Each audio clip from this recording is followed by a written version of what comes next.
that out. I would like to begin by acknowledging, as we always do, that we are meeting here in Australia on Aboriginal and Torres Strait Islander land. Sovereignty of this land was never ceded. This land was taken without consent, without treaty, and without compensation.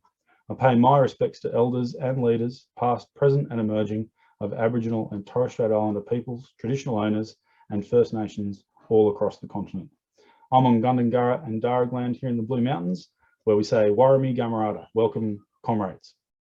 We're very lucky to have Alison Pennington and Shannen Potter with us tonight. Before we get into hearing from them, I'll first tell everyone about the event, then give a quick intro to Search, and then an introduction to Alison and Shannen. And Alison and Shannen are scheduled to speak for about 15 minutes each. And after that, we'll have questions, which I invite you to submit in writing in the chat section to me directly. And then we'll wrap up right on the hour. We'll try to keep things right to the hour with our events. Now, I should mention, we have also invited two extra special guests to add to tonight's proceedings, Paul Dutton and Teela Reid. We've invited at very short notice to give their views on the situation in Western New South Wales, both of them having their roots in that part of the world. They may or may not be able to come, so please bear with us. We might need to interrupt things and let them come and go, but I think everyone would like to know what's happening out there. The situation there is obviously deeply relevant to this discussion and a picture of what we may face if there is a rush to reopen. I'll introduce them before they speak too. And as I said, I ask your indulgence as we may have to make some changes to the running order. To enable us to run this efficiently, all participants are muted unless called upon to ask a question. So, and after you've asked your question, please mute yourself again. If you submit a question, please let me know if you're happy to ask the question yourself or if you'd like me to ask it on your behalf. The chat section is open right now to everybody to say hello, but I will change it to just to the host when Alison, who's our first speaker, begins speaking, and then open it up again when Shannen is finished. So a quick intro to Search. Search is a membership-based democratic socialist organisation that links and enables socialist activists across political parties, across different generations, and across different movements, progressive movements all around Australia. We have members from diverse backgrounds and involved in many different campaigns, but we have common aims and values summarised in our goal of democratic ecological socialism. We run socialist education programs, we publish news and views on Facebook and Twitter and at search.org.au, and we put on events like this one. I encourage you to like the Search Facebook page to keep up with our events and go to search.org.au if you are interested in applying for membership or simply to get in touch with me to talk about what Search does. Our contact details are on the website and our Facebook page. So now to introduce Alison Pennington and Shannen Potter. Alison Pennington is Senior Economist with the Centre for Future Work, a public commentator and writer. She conducts research on economic issues facing working people, including the evolution of collective bargaining and the role of government. Alison completed a Master of Political Economy from the University of Sydney, where her research focus was on the Australian finance system, housing and inequality. She's written for the Centre for Future Work on the evolution of collective bargaining, future skills and labour market policies. In previous roles, she's worked as a union organiser in the CPSU, in public finance and foreign affairs policy for the Commonwealth government, and as a public school music teacher. She considers economics a powerful tool for reinvigorating ideas about how society is organised and for building a more democratic and meaningful life for everyday people. Thanks for being with us, Alison. I'll quickly introduce Shannen Potter as well, but I'll then flick to Alison. Shannen Potter is a Search member and Labour movement activist and member of the ALP National Conference. She's a recent author of a Jackman article arguing for a COVID elimination strategy. I'll link to that in the chat. She's currently the Junior Vice President of Labour for Refugees and Policy Convener for the New South Wales ALP Socialist Left. She's an active organiser in campaigns for the rights of workers, refugees and migrants, women and young people, including an ongoing campaign calling for an end to the use of boat turnbacks and offshore detention for asylum seekers. She's also a founding member of the campaign Lockdown to Zero, Health Before Profits, which advocates for a class-based approach to the pandemic, which puts working people first. Shannen formerly worked in policy development and is currently completing a Juris Doctor degree. So we're going to hear from Alison first and then Shannen. So Alison, thank you for being with us tonight and over to you. Oh, you've allowed me to unmute myself. Thank you very much. No worries. Thank you, Search Foundation, for having me. I'm really pleased to talk to you guys tonight and extend my solidarity to everyone in an incredibly difficult time. I also want to acknowledge I'm on Wurundjeri land, and we should be building an economy that compensates for stolen resources and allows Aboriginal people to pursue a building of an economy with sovereignty at the forefront of how they do things. So it's in the spirit of, I guess, my role as an economist, or to use my skills or insights to, I think, provide some organization to the mess that we're in right now. When humans are under a lot of duress, like we are now, it's sometimes difficult to track and make sense of what's going on. And I hope that I can do that in 15 minutes. So I want to sort of reframe, bring it back to basics, really. What is the organization of the economy? And by understanding that, we understand how the pandemic is papering over or integrating into that essential fabric of the economy. What is the shock doctrine that's going on right now during this period of corporate wealth and power and growth? And then I'm going to move to what are I think the hard truths of COVID-19, how it moves, how it operates, where our systems are at, and what kind of policies I think are going to help workers to build an economy that's in their interests, and one that's COVID-free and not killing them or making them ill. And that's why the title of my presentation, of which I have some slides to share for you all, is really just straight to the point. We don't have to get sick or die. And unfortunately, these are the goalposts that have been shifted in Australia's debate on COVID, and that's where we're at now, is debating over really how many sick people or how many dead people we should have. And I think if the left can't put forward a strong case for human lives, then I think we're probably failing in our jobs. So no matter what we are organising for, we are always told that economics stands in our way, right? And we're seeing this all now. Before the pandemic, of course, it was better wages and conditions. We couldn't have better public programs or stronger communities. We couldn't protect the environment. And now we can't have any safety from illness and death because it's in the way of the economy. But of course, what they are calling economics is political, and it's serving very vested interests. And I want to point that out, make it very clear.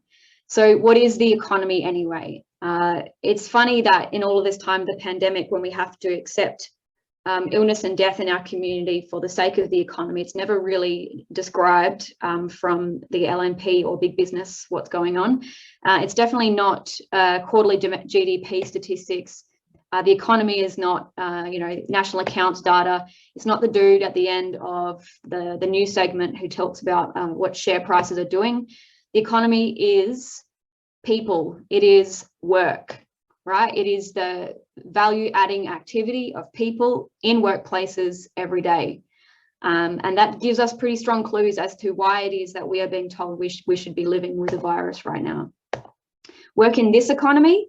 I say this economy because the type of economy we live in is a market capitalist organised economy, where most of the work that is done is in the form of employment, that type of arrangement. It's not all. Of course, there is all this other phenomenal productive work that gets done by, predominantly women in unpaid labour, but also the self-employed.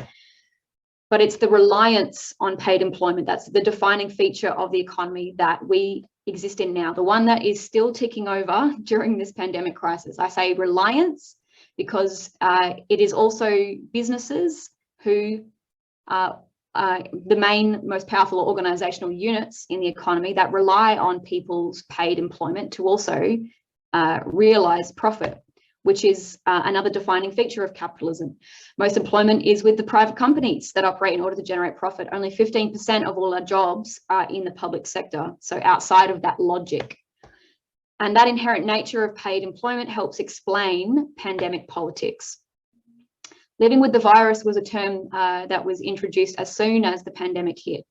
Elimination was going to ruin the economy, and business lobbyists pushed very, very hard with the LNP in a coordinated push. They lost space, but that's when we understand that the major organisational units in business depend on people working in order to make their profits, it helps us to understand what living with the virus means. Workers and employers, they're the two main ways that we can, or the main forces or groups in the organisation of the economy. We know employers, they aim to maximise profit. That's why they're in business. And to do that, they want most bang for buck. And they do that by trying to minimise unit labour costs. Lifting productivity is how they do that in terms of getting more intense work practices. And it's as important as cutting wages. So overall, what bosses want right now is more effort for less money, and that creates an inherent source of conflict, including around the protection of workers' health and safety in a pandemic. So the employer at the table wants you to work faster and longer, fewer breaks, lower wage, maybe no compensation claim because of COVID, that would be nice too. And the worker wants to earn a decent wage, safe and comfortable conditions, and have time off to enjoy their life and safety from COVID. How to reduce the cost of labour? Well, employers will try and cut wages and salaries. They might privatise services, use precarious jobs or gigs to minimise cost when the work is not needed. So have people on the books, throw them off the books when you don't need them. Outsource offshore work to cheaper suppliers and countries. And all of these strategies are accelerating during this pandemic crisis. There are wider strategies that capital uses, of which we have seen during the pandemic also, including lobbying against the test and isolate payments. That is why New South Wales did not introduce them from the start. It was one of the main lessons of the success of Victoria's second wave, was that paying people, especially the most vulnerable, insecure workers, to be able to isolate and stay home without losing their jobs or the threat of losing their jobs or losing income was very important. And it's a disciplinary measure of which businesses in those sectors didn't want it.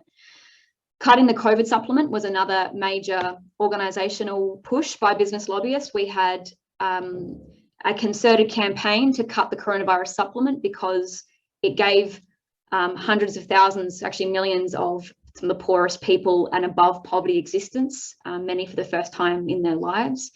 And so we had story after story of minimum wage employers saying that those payments were getting in the way of people getting back on the job, right? They wanted people back on the job, virus or not. This guy runs multiple service stations, won't lift the wages, but will say that the unemployment payment is getting in the way. So there's an asymmetry, there's a power and difference in that relationship, in that workers and bosses, they need each other, but in different ways. Individual workers, they have the choice of working or starving. Employers rarely need any particular worker, but what they do need is workers in aggregate. Some workers have more bargaining power as individuals, like maybe hackers or like data scientists, but generally workers are replaceable. Many workers in the Australian economy are replaceable because of the millions of people who are hungry for more work, basically in entry-level jobs. So this is the ongoing inherent asymmetry that exists already in the economy, right? And then we're papering over this or integrating this with a major pandemic. So most work in the economy is paid. Employers want most labour effort for least price. They're focused on extracting labour effort for more work or less pay. They want workers want better pay, more security, safety from COVID, and there's an inherent conflict of interest between those two sides. Unions are a major force on the front lines of that conflict, but the pandemic is bringing all people into this conflict. Why? Because if workers are getting sick on the job, they are making their families sick and their community sick, and we all have an interest in better, more secure, safe jobs. So in this pandemic, I referred before to shock doctrine. It's a way of referring to the exploitation of major crises to further an agenda. And the pandemic is accelerating a long-standing shift in power and wealth toward business. This is the first recession in history where profits have increased. $575 billion, they surged in 2020, 10% up on 2019. Even as 1 million jobs were lost and the economy was plunging into recession. Of course, that's because the Commonwealth government gave huge policy helps through big subsidies and tax cuts with nothing attached in return, no requirement to invest those subsidies into jobs or anything. Company profits, as a result, grew 7 times faster than wages last year. So profits share of all of the value being created in the economy through all the work of working people are now at the highest level in recorded history. 29.2% of all value being created in the economy is now profits share. That is about double what it was in the mid-70s. And what are they doing? What is business doing with those profits? Are they investing it into more business activity, into making jobs, into long-term thinking? No, they're not. They're doing nothing with it. They're putting it in their pockets and they're cashing it in as profit. They have no long-term interests at this point in time. It's a slash and grab. This situation is by design. Politics designs these situations. From the horse's mouth, previous Finance Minister Cormann said that low wages were a deliberate design feature of their economic architecture. And that's a major reason why we have profits share increasing and why we have record low wages growth, which have never been growing, they're growing at the slowest sustained pace since the Depression. Annual wage growth at just 1.7%. That doesn't even take into account the cost of living. And as profits share goes up, the share that's going to workers is decreasing, has been steadily decreasing since the mid-70s, when was the height of labour militancy. I haven't updated the graph, but it's still at 47% of GDP. So that was a quick framer of where the COVID crisis comes in. Some of our epidemiological realities of this crisis, and this is just a quick overview of what we're learning internationally and what we're seeing on the ground here. We know now that our vaccination program is far too immature, it's too uncoordinated and ill-prepared for what we have already in front of us and in the future for us. One of the major problems we have is we have a clear need to have a booster plan because vaccination protection is waning. And that's what has been shown in Israel, as well as Qatar and a few other studies that use Pfizer as their main jab. So we need a clear booster plan. We also need coordinated infrastructure. At this point, we've got GPs, pharmacies, and state hubs, and it's quite haphazard. We need a much more mature, coordinated system. A plan to protect unvaccinated, and that includes children. Yes, we're still learning about the impacts of COVID on children, including long COVID, but we're also looking at the future impacts of long COVID on the health system and on the health of people. Our state health systems are not going to cope with the serious COVID outbreaks. ICU capacity, it's changing every day. Last time I read it was 80% capacity already in New South Wales. And based on the case levels we have now, where that will go in a week's or even 2 weeks' time, we are talking serious, overwhelming crisis for the New South Wales state health system. As a South Australian, I know that there's been a ramping crisis and a health crisis in the state system before COVID even came, and there might be other states that are in the same position. This is something that Andrew said in a press conference, which was, I thought, a good way to describe what our problem is. We cannot vaccinate as fast as Delta is infecting people, which means that we need to use other forms of health restrictions in order to protect the population. Another key reality is that new strains are developing. This is a beast of a virus that is mutating. There are early signs of a new mutation that may get around our existing vaccinations. We have to prevent new strains and ensure that our vaccines are keeping up.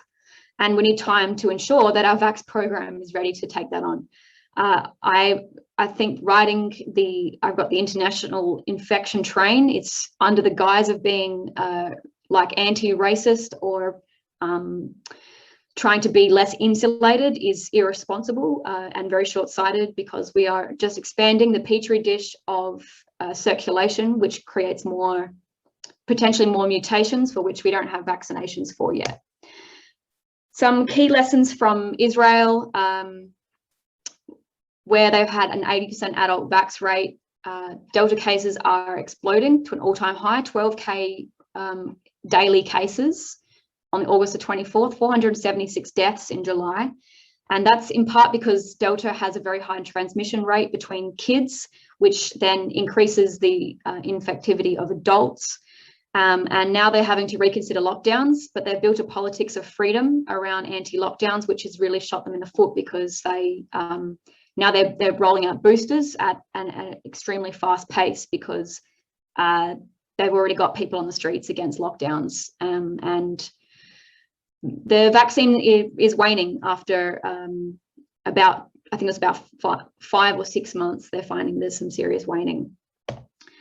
So what did live with the virus? What did the offensive look like in 2020? Well, it looks a lot like the one that we have now.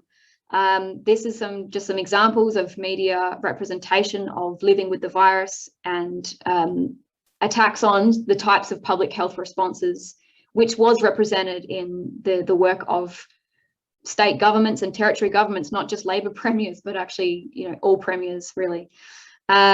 Tony Abbott, one of my favourite moments was when he referred to these as health dictatorships. Unfortunately, I've seen some who call themselves on the left of politics also kind of picking up these terms now. And the way that this is manifesting today is, again, isolation of state premiers are more dangerous than the virus itself. That is just today from Andrew Bragg. But it's a different type of message. It's living with the virus now to save the economy, but also to reclaim freedoms, which is very good for the right. But Shannen's going to talk more about the politics of what it is that we're looking at. And unfortunately, I think I'm not going to have any time to do that. Some of big businesses' aims in this time, once we understand the organisation of the economy, the interests that are at play, they want to limit the economic space that is being run by the public sector. At every turn, the LNP has denied the capacity to expand the public sector to lead things like quarantine or vaccination programs. It's been privatised at every turn. They want to avoid permanent public assets, because once they're created, people like them and it's difficult to take them back off them. And Medicare being a good example. They want to then also wean people off income supports, because that's a continued reminder to people that they don't have to sell their labour to a boss to survive. That's what the income support system tells us. They want to expand then the private sector, and hotel quarantine is an example of that. I say it's not cost cutting. We see this termed cost cutting a lot. It's not cheaper. It's more expensive and less efficient to be running things through the private sector, and more dangerous. Attacking protections in the industrialisation system, that's important, because that helps to create a lower wage, high profit environment. The Omnibus Bill, which was introduced in March this year, provided basically deregulation of casual work and protected labour hire. Reducing employers' liability for illness and death on the job. This is a huge one, which we have to have a lot more focus on. Workers' compensation claims topped 1,222 cases last year. Employers were having to pay out millions of dollars for workers getting very sick or dying from COVID. The highest profile one was a dude who was sent to the US in a sales job, got COVID, admitted to a hospital, died in the US. Was an $11 million price tag for his medical bills. This is a huge risk to employers. They would prefer the virus to be everywhere, so that it's more difficult to work out and to pin an employer for subjecting that worker to getting sick on the job. Maintaining unemployment buffers through, that's an economic term, but it's making sure there's a layer of desperate, hungry people who are always looking for shitty jobs, basically, is the way I would say it. And really, is any of this different to the status quo? That's the point. This is all going on now. So, if I may take 5 more minutes, Search Foundation. I'm sorry if I. Please do. All right. So here I'm going to lay out what I think my 5 buckets of COVID policies are that speak to this worker-led response to the crisis that is in line with the framing that I have provided. Public health restrictions. There's been a lot of emphasis on just that one bucket of policies. It's the stuff that epidemiologists best understand and can model, but there's so much more going on, right? We also need industry plans driven by a coordinated employee voice through unions. We need a system of income supports. We need to expand our public pandemic response and we need to look at our global obligations. So we know these ones. We've been doing them for a year and a half now, almost 2 years. Masks, social distancing, limits on large crowds. These things, unfortunately, it hurts, but they're not going to go away. They're still going to be part of how we manage this crisis, as well as international state borders. They play an important role in reducing the movement of people and therefore the virus, while we get, as a global community, get on top of this. Iceland, which is really a poster country, which I think we should be looking to, has 94% adult vax rates, but they've just reintroduced some moderate restrictions because they've got increases in Delta cases. And that shows you they're also a Pfizered population. It shows you that Delta is a beast that's getting around the vax. They haven't had a death since May. So we're not talking deaths, we're just talking cases and illness, and they're looking at what they do next. As I give each bucket, there's a little point here about what this does to position the progressive side of politics to be able to use this crisis to, out of these policy ideas, to build something that's better for us. What I think this does is reclaims compliance from police and authorities.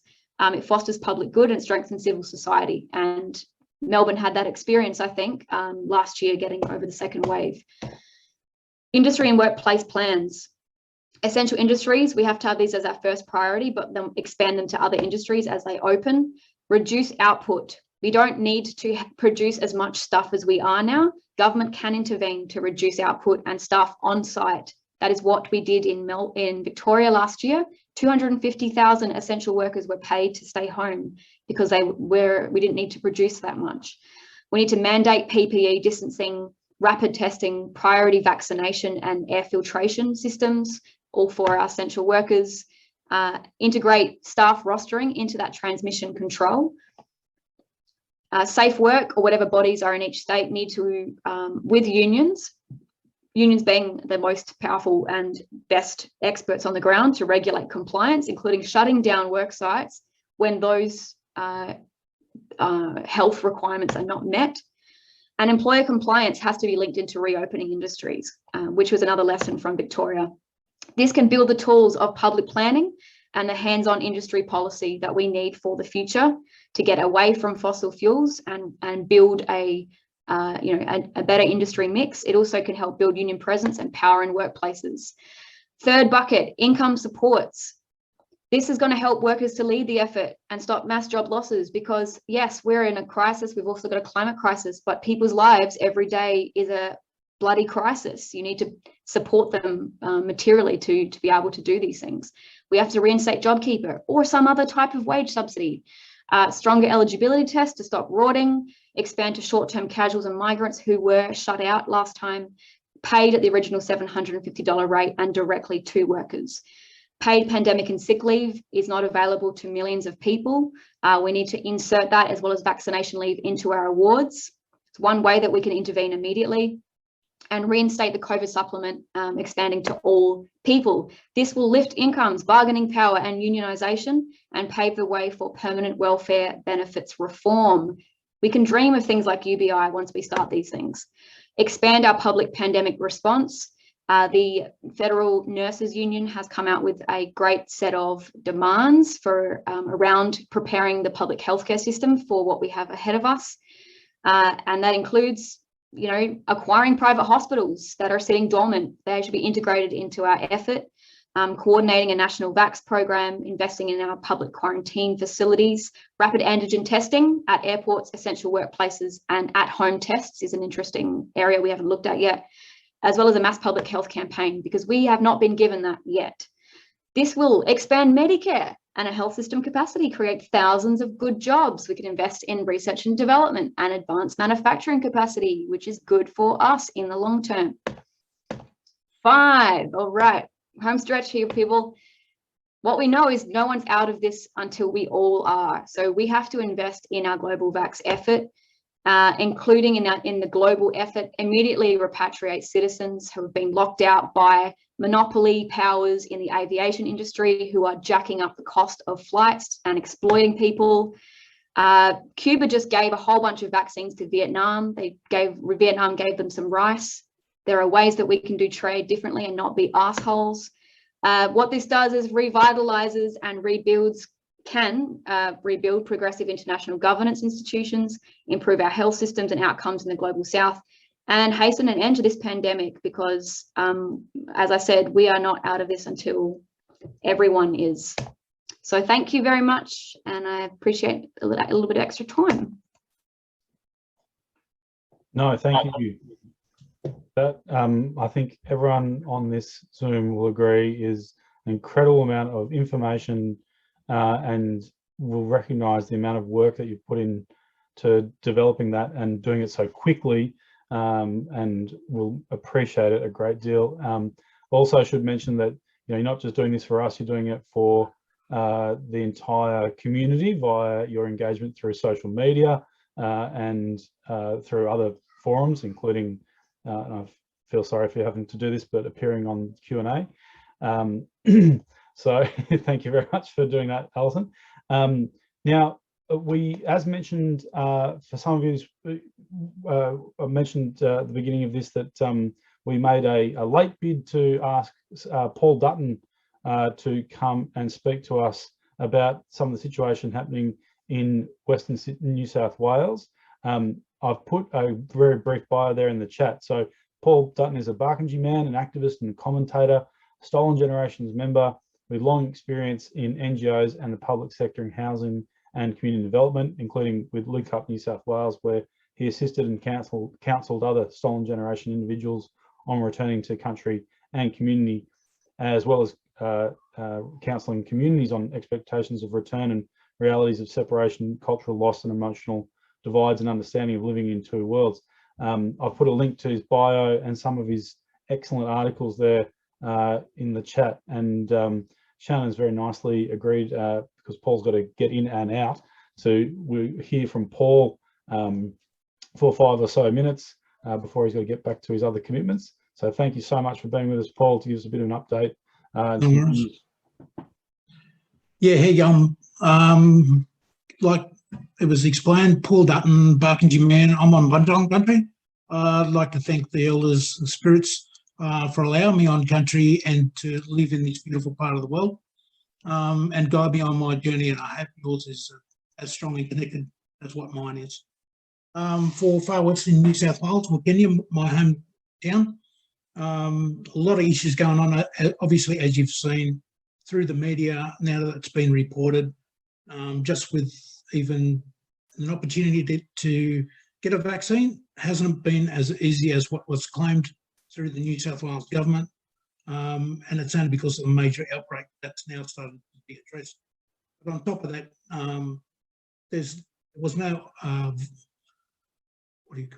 there was no ICU in a local hospital. It's only a small country hospital, and it's like other places that we've got outbreaks.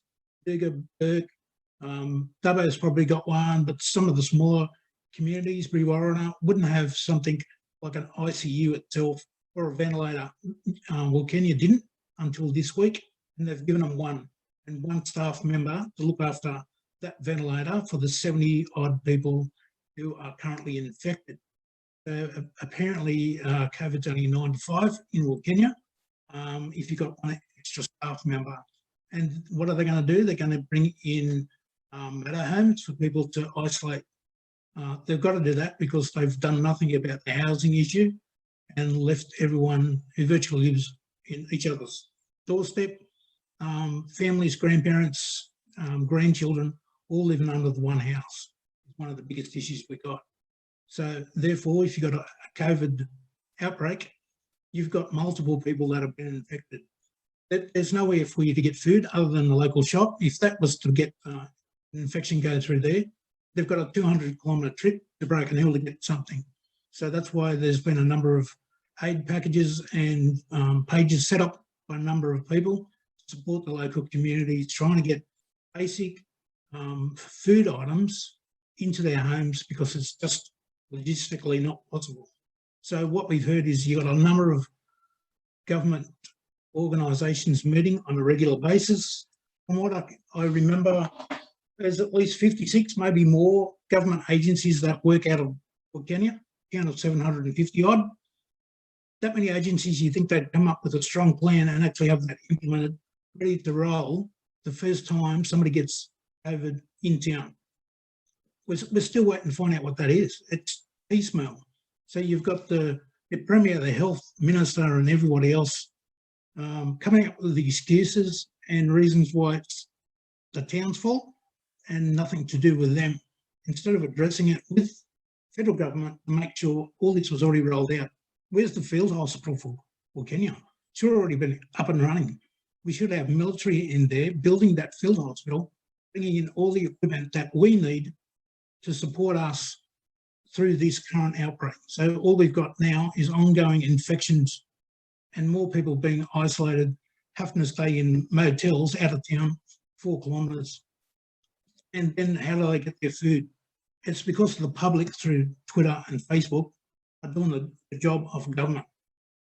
It's not government. So what does this mean? You multiply that by all the other communities we have in far western New South Wales going through exactly the same thing, but without the current high incidences of infections. But we're going to get to that point because they're not doing anything in any of these communities. And if you start multiplying that, if this happens to outbreak in other states and territories, where are we going to be? Because federal government don't want to do anything. They're waiting for 70%. Well, what does that prove? It's a figure. And I'm sick of hearing about the Doherty report. I don't want to hear about it. Do your job. And they're not doing anything, blaming everybody else except for themselves. And that's all I see. I'll keep it short. So that's it. Anyone got any questions? Throw them up. That's absolutely brilliant, Paul. And once again, I should mention to everyone, you've done this at extremely short notice. But having that insight into what's happening in West New South Wales in particular, and understanding some, it's just, thank you so much for that. I should note as well that Teela Reid has just jumped on and joined us as well. We're getting a lot of questions coming through the Q&A, which people can keep on doing while this is happening. And I should mention that we're getting questions also coming through our the chat as well. So I did say to Paul that we wouldn't hold him up. He's got a lot of commitments on as well. So people are asking there about Paul's information. I will send that around, and I will send the links to his articles as well to people who have attended. So thanks to everyone for that. Stick around, Paul. I know, or feel free to go. I know you've got a lot of commitments, so I'll thank you very much for that. And if as questions come through the Q&A, if you're still around, we can ask you that, or if not, I can put people in touch with you. And of course, like Alison, I just mentioned, Paul is active on social media platforms. This is the beginning of a conversation, as always. So please, get in contact. I can put you in contact with people, or you can have a chat to Alison, Paul, via Twitter if you want to get onto that as well, and through the links to the, as I said, to Paul's articles. I've got one question, perhaps just before you go. Question from Victoria, I think it is regarding Wilcannia. What can we do to help? Yeah, I was just going to type in my Twitter handle on my pinned tweet. I've got a list of opportunities that people can use to provide support, funding, or link into Woolworths and place an order for food and send it back to the Wilcannia Central School. I'll do that for you. No sweat. Yeah, sweet. Yeah. All good. There we go. There's Paul's, and yeah, his pinned tweet. I'll retweet that from the Search Foundation Twitter as well. Cool. Well, that's brilliant, Paul. Thank you very much for that. I will go now to Shannen, because and then we'll hopefully hear from Teela if she can stick around. So Shannen Potter, I introduced earlier. So with the relatively short amount of time, I think I'll go throw straight to Shannen. Thanks, Luke. And yeah, I just wanted to thank Alison and Paul for their presentations. I think those were really, really valuable, especially Paul, to hear your insights about what's going on the ground. That was awesome. So yeah, my name is Shannen.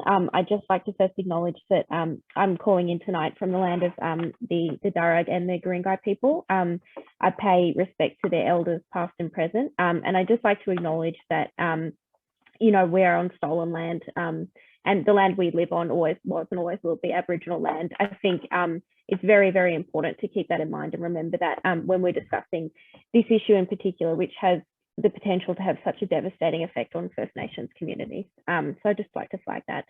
So yeah, basically, I'd just like to start, I guess, by briefly interrogating this idea of COVID elimination and COVID zero.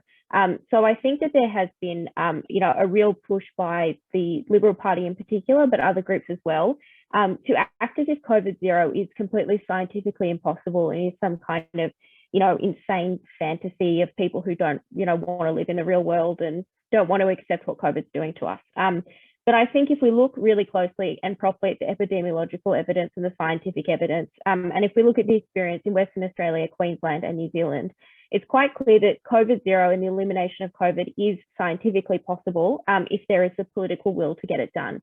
And what we're seeing happen now, especially in New South Wales, with the very consistent push that we just need to open up at an arbitrary level of vaccination, is a political decision. And the decision to move away from the elimination of COVID, and I think in New South Wales and nationally, move away from even the suppression of COVID and tell people that we just have to accept a huge amount of death and illness in our community, is a fundamentally and purely political decision.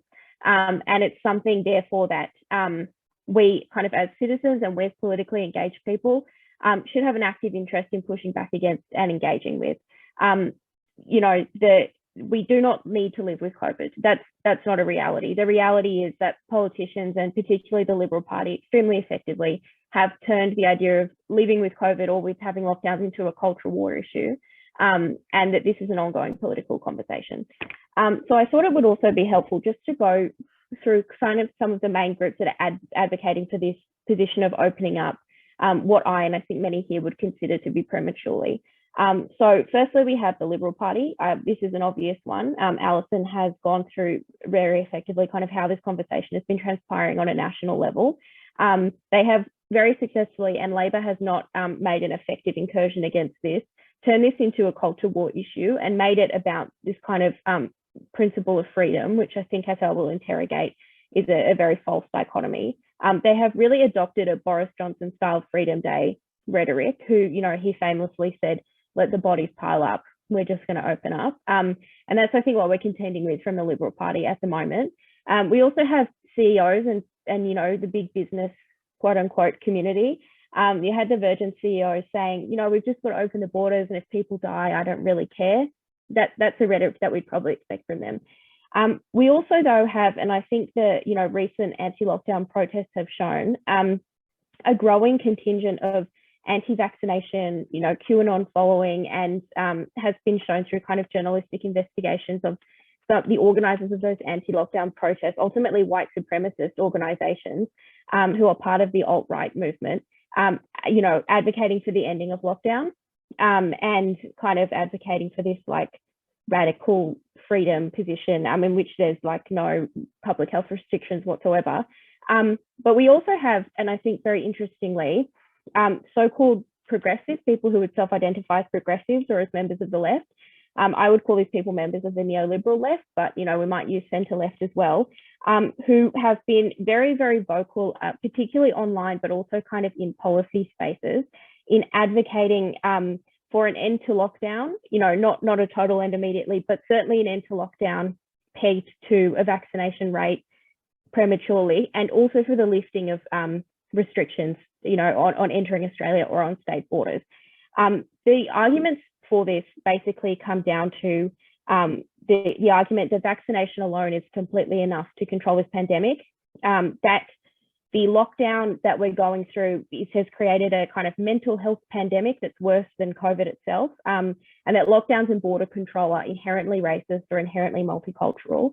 I think that these arguments do not really stand up to scrutiny, and I think it's really important that, you know, as socialists and as members of a socialist group like the Search Foundation, that we really interrogate these and kind of try and break these down.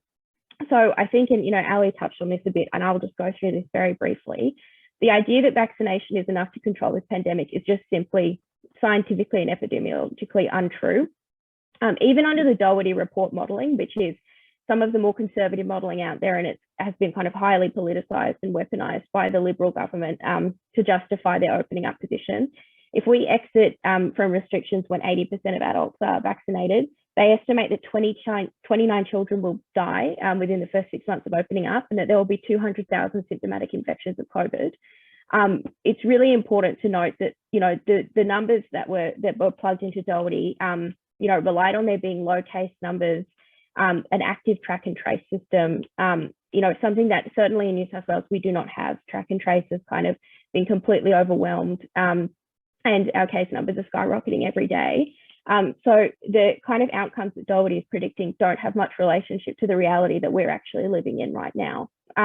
We've had newer research come out of ANU and the University of Melbourne. They've predicted that there will be 25,000 deaths and 270,000 cases of long COVID should we prematurely lift lockdown and border restrictions. The Premier of Queensland, and I believe her comments are based on some of the Doherty modelling, has suggested that there will be 80 deaths a day or 2,000 deaths a month should we end lockdown and end border restrictions. So, beyond, I guess, the obvious kind of the surface premise of why is this preventable death bad, I think we also need to really interrogate how this kind of widespread death is going to affect our population in an extremely unequal way, and will primarily affect children and young people, working class people, and migrants. And we have seen this overseas. This pandemic has been a pandemic of people, ordinary working people, people in the working classes, and people with access to wealth have been much less affected by it.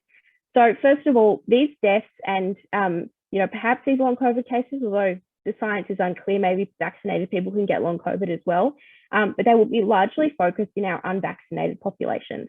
So the number one group that is unvaccinated is children under the age of 12. There's no vaccination approved for these people, and at this stage they can't be vaccinated. So the first group that we're looking at is young children.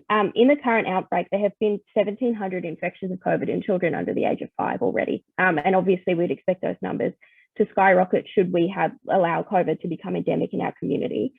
We've had research coming out of the UK showing that up to 15% of children who contract COVID may get long COVID. And I think that this is something that we should be really concerned about. Long COVID could potentially be a lifelong disability, and we are signing up our kids for that. Should we open up prematurely and allow COVID to become endemic? We also need to consider that the lowest vaccination rates in our state in New South Wales are still in southwest Sydney, where the outbreak is spreading most kind of virulently, and also in regional areas where there are high populations of First Nations people. So, there are some Aboriginal communities where vaccination rates, at the start of this pandemic were as low as 7%. Those have not risen to be in line with the rest of the community in the last few weeks. The vaccination rate in places like Canterbury is still hovering, I think, around 25%. So although we're heading towards that 70% vaccination that has been highlighted by Gladys as a moment for opening for vaccinated people, we're still going to have large swathes of the community who are unvaccinated, and those are the people who are going to be bearing the brunt of this pandemic. So the patterns that we've seen so far in terms of who is infected will probably continue. We're seeing young people infected, people under 40 are the group with the most infections. And we're seeing people who work in frontline jobs but who are not prioritised in the vaccine rollout becoming most infected, and unfortunately, therefore suffering higher rates of hospitalisation and death. Fast food workers, supermarket workers, factory and warehouse workers, and especially a lot of these people coming from migrant backgrounds. I couldn't find any specific statistics on this, but of the published cases of individuals who have passed away from COVID, the vast majority of them are refugees and migrants, including a 27-year-old forklift driver and a man who has come from South Sudan in his 30s, who recently qualified as a lawyer, unfortunately recently passed away. We've also seen the first death of a First Nations person from COVID reported in the last couple of days. And I think, it's really important to note these, and I think it's really important to remember that every preventable death is a tragedy. And this isn't something that should be acceptable to us as a community. I also think it's really important to kind of address that the Libs have been promoting this myth that everyone who wanted to get vaccinated has been able to do it, and if you're not vaccinated, it's your fault. It's this very kind of individualizing of a structural problem. I think it's, it would be pretty clear to anyone who's attempted to be vaccinated themselves that the process is not straightforward. We've had issues with supply, confusing medical advice from the government, and issues with access to young people. That means that it's just not a reality that everyone's been able to vaccinated who wants to be. There were media reports yesterday of a 24-week pregnant woman in ICU in Newcastle who tried to get vaccinated, but unfortunately wasn't able to because she wasn't able to access Pfizer through the online booking system despite being pregnant. So I think, we just need to kind of really understand the fact that this pandemic is a pandemic of inequality, and it will be affecting our community unequally should we kind of have this open up mentality that the Liberals are pushing. I think it's also really important to talk about the fact that our hospital system cannot take the stress that it's currently being placed under. We see reports come out every day from workers in those hospitals describing how they're stretched to capacity. The Australian Medical Association has said that if there's any more stress placed on the system, they will be in a kind of absolute crisis state. There's been a suggestion that non-COVID patients will actually be sent home to receive care at home because there just won't be the staff nor space to take care of anyone except those with the most serious illnesses and COVID infections. And I think as well, it's really important to talk about here the fact that, Gladys Berejiklian herself has said that we're not yet at peak, that the hospital system is going to reach peak kind of patients in October. And that, is 6 weeks or more away. And we're already having staff saying they're completely overwhelmed. It's also worth noting that the time which we believe that ICU admissions will peak is also the time that has now been suggested that a lot of restrictions will be lifted for vaccinated people, including outdoor dining. And I even saw in one news report suggestion that events at outdoor stadiums might be allowed from mid-October. And I think, that just proposition is like prima facie ridiculous and should be outrageous to the average Australian watching who has been sacrificing and suffering for weeks. Those people who have, unfortunately are in hospital with COVID. The situation is only going to get worse. And to be having a conversation saying, oh, we're going to open everything up within a few weeks, I think is just frankly ludicrous. We also need to talk about long COVID. I think this is something that is very much not addressed in this discussion, but long COVID could be a serious lifelong disability. And the state of disability care in Australia is quite frankly, disastrous. You have the Liberals cutting billions of dollars of funding from the NDIS. They've instituted an independent assessment system, which they themselves say will save them money. So surely people will be removed from payments. People who are disabled are more likely to experience poverty, domestic violence, and unemployment. And I think we really need to consider the very serious impacts that long COVID could have on our community. I'd also just like to address this issue regarding mental health. Obviously, lockdowns are not positive for most people's mental health. I think that's something that probably everyone here is experiencing. But it's a reality that our mental health system has been in crisis for years. It is not sufficient to meet the need of the Australian population. There is a missing middle of people who really struggle to get treatment. And the people who I see, have staunchly advocating for lockdown to end on the basis of a mental health epidemic are not the same people who I have seen advocating for improvements to our mental health system before we went into this lockdown. I also think, we need to be realistic about the position we're in. We're in a global pandemic. The choice we have is not the way things were before or lockdown. The choice is lockdown or the perhaps very serious consequences of opening up prematurely. If there are communities that are facing mass death and mass disability, if there are people who, the whole family unit is catching COVID and, has to attend hospital, that is going to be disastrous for mental health impacts in those communities. And those things should not be discounted. I think the answer to poor mental health outcomes in lockdown is to improve mental health services and to increase funding for mental health, not to end the lockdown prematurely and cause more problems. I think as well, we need to address this point that lockdowns and border restrictions are somehow racist or anti-multiculturalism. You know, as I've outlined, it will be people of colour, it will be migrants and refugees who are most affected by COVID. And so the suggestion that the public health measures that keep us all safe from that are somehow not in their best interest is just, you know, I don't think it's something that really should be swallowed. We do need to address this idea of over-policing and, you know, the military presence in Southwest Sydney. I don't think that's something that anyone supports, and certainly as socialists, like we would be very sceptical, I think, of, you know, kind of using the violence of the state to enforce these restrictions. But the counter argument that, you know, people should have the freedom to go to work and become very ill is basically, I think, as neoliberal as you can get. And it's not, you know, we need a better answer to how we deal with over-policing. And the answer is not to prematurely lift restrictions. So I guess just to finish off, the next question really is, so what do we do about all of this? I think the most important thing to do is to resist the Liberal Party's Freedom Day rhetoric. And we need to keep in mind that elimination is still possible, and we should always be fighting towards that goal. We do not have to, as Alison said, accept that getting sick or dying is an kind of inherent outcome here for everyday working people, and we should resist that strongly. I think, unfortunately, the ALP has really dropped the ball on strongly coming out against this rhetoric and kind of not allowing this to turn into a culture war issue and relying on the science. But I do think that even if kind of politically the goal of COVID elimination is becoming more difficult to achieve, we really need to advocate for a scientific approach to COVID and approach to lifting restrictions, and a worker-first approach that puts the average person first instead of the, you know, the desires of big business. We need to completely reject the concept that we will open at an arbitrary number of vaccinations, and instead argue that, you know, we need to be taking into account the R-value case numbers, including children in the vaccinated population, how we're going to deal with schools, and, you know, all of those other important factors that we need to think about.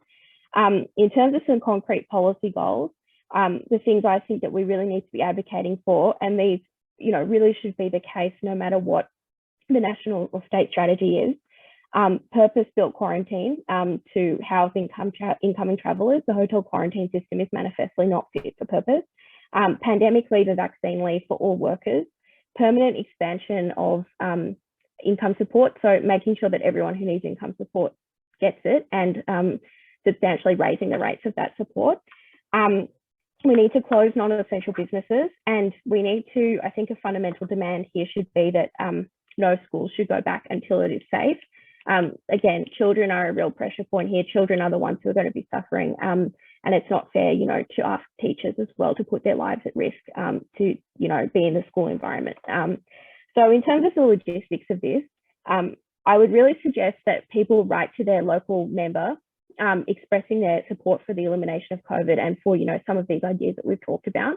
If you are in a political party branch, you know, maybe the Labor Party, the Greens, something like that, I suggest you pass motions of this nature through that, send them to your party leader, send them through to your local members. If you're a member of a union, which I assume many people here are, write to the General Secretary of your union, or, you know, pass a motion through your local area group of your union, demanding that workers are put first, you know, as part of this COVID situation. I would also encourage everyone here to get involved in the Lockdown to Zero Health Before Profits campaign, if this is an issue you're interested in. So we have a petition running about making sure that no one goes back to school until it's safe. There is also an event coming up on the 11th of September about the crisis in hospitals. So I'm hoping a comrade might post those in the chat for me, but we would love to see you at those. And the other thing I would just suggest is we need to have solidarity with each other. We need to stick together, and we need to not let, you know, Gladys basically gaslight us every day and tell us that we're being hysterical and the case numbers don't matter, because they do. We need to stick together as workers. We need to advocate for each other. We need to continue to advocate for those who are more vulnerable within our community. And we need to, just, have solidarity and not lay down our arms. I think this is a really life and death issue for thousands of our fellow workers, and it's not something that we should give up easily. So yeah, thank you very much, everyone, for your time. No, thank you very much, Shannen. And I should, everyone will have noticed that we are going well over time, or we've hit the 8 o'clock, and we've still got our friend, comrade Teela Reid to hear from. People are sticking with this so far. I did say at the beginning that we would try and finish it dead on 8. The roosters are on, and people who know me know that's basically a religious commitment for me. But this is such interesting stuff, and I'm loving it. We haven't even had a question yet. Chip says keep going. So I will now, if it's all right with Teela, ask her to give a bit of her thoughts, particularly on what's been happening out in Western New South Wales, but even just in responding to what she's heard Paul and Shannen say so far. So over to you, Teela. Just make sure you've got the. Yeah, Yama Umob, thanks for having me. I should preface this with the fact that I'm coming from the unceded lands and waters of the Gadigal people. I also should disclose I'm not a health expert, but I'm a boring old lawyer, so I look at things a bit differently. But as a black fella in this country, I'm not gonna rant too much tonight, but I'm just going to give you some of the experiences that we've had, particularly out west, but also I think we need to highlight the positive approach that First Nations communities have taken since the initial pandemic to keep our communities safe. That it always was a result of our mob stepping up to the plate and taking control of their communities within the capacities that they had, that we were so successful until recently to have 0 First Nations deaths in this country. And that is a result, I think, of our different approach to dealing with the pandemic, which was immediately protecting our elders and our kinship circles, and everything else flowed. I think, interestingly enough, I was part of a human experiment a few years ago at Harvard. And as part of that experiment, we were locked down, and I didn't know at the time that the global challenge was to deal with a pandemic. And so when it hit our shores here in Australia, it really felt real and really scary to me. And I think there are a couple of observations that I take from that experience, but also how our so-called political leaders are dealing with it. And I think that is what we saw in the beginning here, a complete lack of respect, particularly from mainstream politicians in relation to elders and old people, the assumption that we were going to simply lose those that are most fragile. Did see experts report at that time we were losing a disproportionate impact of people. If you remember Victoria and the outbreak down there, the way in which we lost a lot of old people in homes, that was a very different approach to what First Nations peoples had taken within our communities, within our capacity. What I think we have really been let down on in this recent outbreak is the dangers in which the Delta variant had faced and confronted our First Nations communities. And what we saw was a continuation of mixed information that confused a lot of our communities between both the state and federal parliaments. That has led to what we see now, a complete dangerous situation. I've recently been in Dubbo for work purposes, and that is also my country out that way for the last 2 months.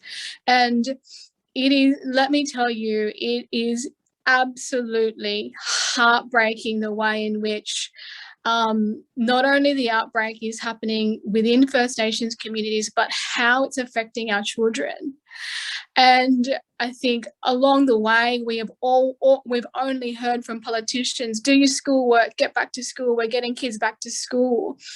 what I realized in my family was young children were then hearing a narrative about us as adults not being able to find vaccines, getting told that they needed to go to school and just do their schoolwork, and then having mini meltdowns and outbreaks when they had realized as well. And, you know, they're not, our kids not stupid, they're listening to the news. And that they're not eligible. So I think our preparedness in Australia for not just the initial phases of the pandemic, but in particular the Delta variant has been very scary. I've witnessed family members who have had to lock down their entire homes as a result of kids in their families and trying to isolate kids for 14 days in their rooms where they've got staggered quarantine close contact dates. It is really scary. I do encourage you to follow Uncle Zer's suggestions to support community directly. Now that's kind of the experiences on the ground, and now that we're starting to get vaccination hubs in our communities, I personally found it extremely hard to find a vaccination. Thank goodness I am now. But balancing everything, I am a bit of a realist. I do want to see at the end of the day our communities come out of this at the positive end and open up in safe ways, in ways that where we can keep continuing to protect our kinship circles. And I do think that is possible. As I said at the beginning, I'm not a scientist, so I don't know how that would happen, but I should say I'm not sure if many of you have read the Doherty report recently, and one of the things I had reflected on was, okay, as a result of now the pandemic happening and the extra precautions we are taking, the differences between the flu and the pandemic and what that looks like for our health systems. I do not work in the health system, but there was some data that came out recently about the comparisons about what we would usually have with the influenza, which is about 600 deaths as there is in proportion to 200,000. But the projection of us now opening up, and I think we need to have those conversations with caution, being a realist and honestly seeing what's happening on the ground in Western New South Wales. You know, blackfellas in this country have had to live with and deal with continuations of pandemics. And we've had to continually adapt to Westerners bringing new diseases in. We have continually adapted to that. And I think that we need to continue to find ways that we can have conversations where we're nurturing the mental health of our children. We're making sure that our children and our elders are safe, but the same way having some mind about how we can cope and what life looks like out of it. But other than that, look, guys, I just think, you know, please keep in mind what Western New South Wales is going through. I've written about this potential catastrophe now, probably for at least 15 months. And I must say it is infuriating that even I think mainstream journalists have a lot to answer for in this. We saw 18 months on this country, the pandemic, label Indigenous communities as if we were just in the top end or in Western Australia or the desert. There were not many mainstream journalists who were talking about Indigenous communities right here in Sydney, Indigenous communities here in Western New South Wales. And as a result of that narrative that was constructed in this country about what is and what isn't a First Nations community has, I think, in my opinion, been really damaging to being able to identify what communities are most at risk. So, for example, one of the examples I've spoken about, sure, in New South Wales, in Sydney here, we were taking in the most number of international arrivals. The risk here in this jurisdiction has always been extremely high. When federal parliament had announced 1A and 1B priority vaccinations for First Nations communities. The initial supply should have went directly into our communities, and it didn't. And I'm going to leave on this note. Imagine if we had a country where we were waking up to presses every day, where we had amazing elders like Riverbank Frank addressing our communities, where we had amazing elders like Paul or, you know, Aboriginal community controlled organisations that were able to step up to the plate in this country, identify Indigenous communities we know exist in Sydney, in New South Wales. The highest population of First Nations peoples live in New South Wales, and how that would have a better impression and create a better narrative around the importance of First Nations peoples being at the decision-making table when it came to the vaccination rollout. The one thing that we didn't have was NACCHO or Aboriginal community-controlled organisations in the COVID crisis cabinet. As a result of that, we now need to step away and think about, well, what should our society look like? Because huge systemic changes need to happen. I will leave you with what you can practically do, that is to support and get behind the Uluru Statement.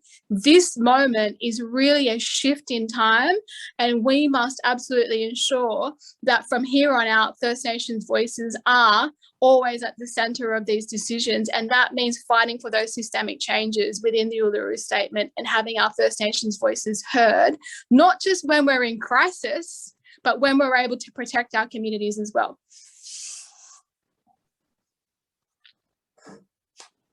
I think it's the first time people have said you are an incredibly powerful speaker, Teela. It's wonderful to hear from you. Thank you for coming at such short notice. This has been a wonderful, wonderful event. I'm acutely aware, of course, that we haven't been able to get to questions, and it's now 8:15. However, I think that we've got a lot of action components that people are pointing to, that we can action that people can take.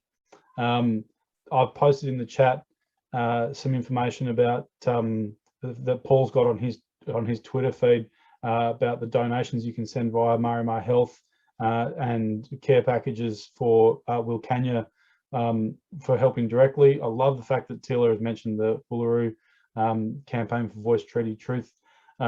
Search is very strongly supporting that campaign, is active every day pretty much on that. I think we need to have another forum on this, or get at least take further action on it. I know I've got a lot of questions there about how to get information, Alison's slides, further information from Paul and so forth. I'm happy to be the link between that. But of course, as I mentioned, I'm not sure Shannon's Twitter, but I do know that Paul, Teela and Alison are all on Twitter, and you can find them publicly and ask further questions and so forth in that space. So I'm very happy to direct those any questions you have directly to our panelists as well. If you want to get in contact with me via there we go, at Shannen Potter. Sorry, I should know that. I should be following you, Conrad. So I'm very happy to link people up. But I think being 8:15, I will leave it there. Thanks everyone for sticking around and being part of this. I might, as I said, I might give Alison and Shannen just a last minute chance to sign off for us, because I said I would. So I'll start with Shannen, then I'll go to Alison to finish us off. Hi. Look, honestly, I don't know if there's heaps more I can add. I just think I'd really like to thank everyone else for their really amazing contributions. And I think, yes, very, very valuable to hear directly from what's happening in Western New South Wales and from the experience of Aboriginal people through this pandemic. In terms of, there's been a lot of questions raised in the chat about, I guess, like how we can move this conversation public. And I would really just encourage people to get in touch with your elected representatives. And I would also really encourage people to involve yourself in the Health Before Profits campaign. In the Q&A, there's been a couple of links posted. And I think, this is a movement that we should continue building together, so that we can have, a worker-led and science-based approach to moving forward in COVID. Thank you, Shannen. Alison claims that she doesn't need to have any further say on this, but are you sure? Okay, all right, I'll leave it there. Thank you so much, everybody.